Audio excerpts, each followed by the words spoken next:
ইয়া আইয়ুহাল্লাযীনা আমানুস্তাঈনু বিস-সাবরি ওয়াস-সালাহ। আল্লাহ তাআলা এই আয়াতে কোন বেঈমান নাসারা ইহুদি খ্রিস্টান তাদেরকে বলেন নাই, আল্লাহ তাআলা শুধু মুমিনদেরকে বলেছেন, হে মুমিনের দল, তোমরা সাহায্য চাও, আমি আল্লাহ তাআলার কাছে দুইটা জিনিসের মাধ্যমে সাহায্য চাও। কয়টা জিনিস? বলে দুইটা জিনিসের মাধ্যমে সাহায্য চাও, আর ওই দুইটা জিনিসের মাধ্যমে সাহায্য চাইতে দেরি হবে, আমি আল্লাহ দিতে দেরি করব না। আল্লাহ তাআলা বলেন ওয়াস-সাবরি ওয়াস-সালাহ, এই দুইটা জিনিসের মাধ্যমে সাহায্য চাও, দুনিয়ার মানুষের কাছে চাইও না, আমি আল্লাহর কাছে চাও, চাইতে দেরি হবে, পাইতে দেরি হবে না।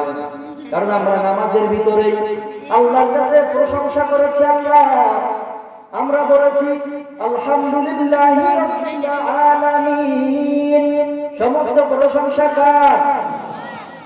ওই আল্লাহর প্রশংসা আমরা যদি কিয়ামত পর্যন্ত করি, একটা গুণগান শেষ করেও শেষ করা যাবে না। কথা ঠিক কিনা বলেন?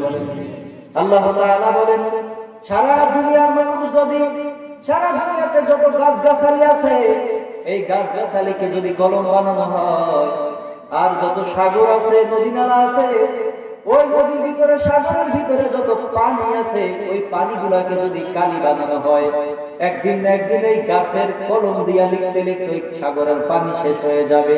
কিন্তু আল্লাহ তাআলা বলেন, হে বান্দা, আমি আল্লাহ তোমাদেরকে যেই নিয়ামত দিয়েছি, এই নিয়ামত গুণগান করো, তুমি কিয়ামত পর্যন্ত শেষ করতে পারবে না।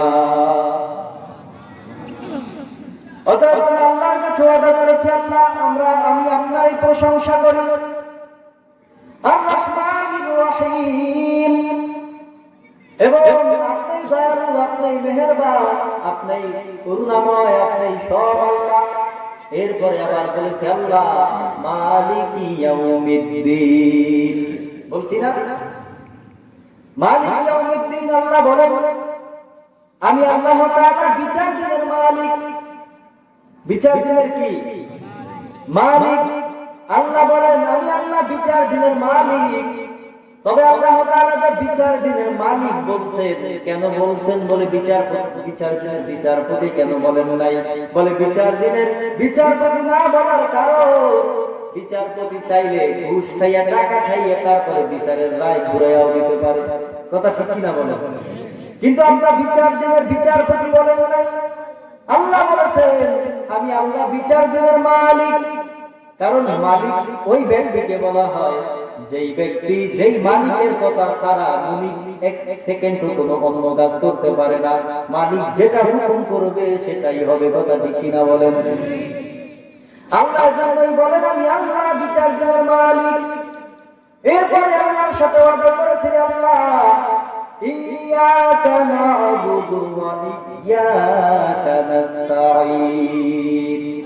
এরপরে আল্লাহর কাছে বলেছি আল্লাহ আমরা আপনার কাছেই সাহায্য চাই, আপনার কাছেই আমরা করুণা চাই, আপনার কাছেই সব চাই। কিন্তু যখন আমরা মসজিদ থেকে বের হয়ে যাই, তখন চেয়ারম্যান মেম্বার সাহেব না দিলে আমার সংসার বাস্তব। কথা ঠিক কিনা বলেন? অথচ আল্লাহ তাআলার কাছে কিন্তু ওয়াদা করেছি, অথচ আল্লাহ বলেছেন সাহায্য কার কাছে চাইতে হবে? আল্লাহর কাছে। আর এদিকে আমরা মসজিদে ওয়াদা করে আসছি আল্লাহর কাছে ইয়াকা না'বুদু ওয়া ইয়াকা নাস্তাঈন। হে আল্লাহ আমরা আপনার ইবাদত করি আর আপনার কাছেই সাহায্য চাই। কিন্তু যখন বের হই তখন মেম্বার সাহেব, চেয়ারম্যান সাহেব, মন্ত্রী সাহেব না দিলে আমার সংসারই বাঁচবে না।